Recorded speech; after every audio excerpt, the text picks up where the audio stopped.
Hello guys, আপনারা সবাই কেমন আছেন? করি আপনারা সবাই ভালোই আছেন। আপনাদের দোহায় এবং আল্লাহর রহমতে আমি অনেক ভালোই আছি। তো আজকে আমি আপনাদের মাঝে আবার চলে আসলাম একটা নতুন ব্লগ নিয়ে। আমি আজকে দেখাবো আমাদের গ্রামের মাঠের একটা ভিউ।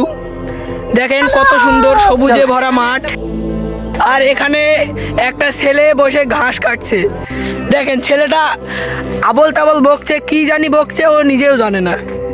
ও পাগল হয়ে গেছে, ও আজকে কি জানি খেয়েছে, তাই ও কি জানি বকছে। এই যে দেখেন ঘাস কাটছে ওর গরুর জন্যে। এই দেখো গালি দিচ্ছে।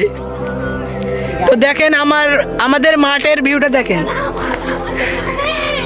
এই যে এখানে একটা পুকুর আছে ছোট্ট, এখানে আছে চারিধার দিয়ে গাছ, আর এদিকে ধান, সবুজে ভরা মাঠ। আপনারা দেখেন আর মজা নেন, আর আমাকে একটু করে সাপোর্ট করেন।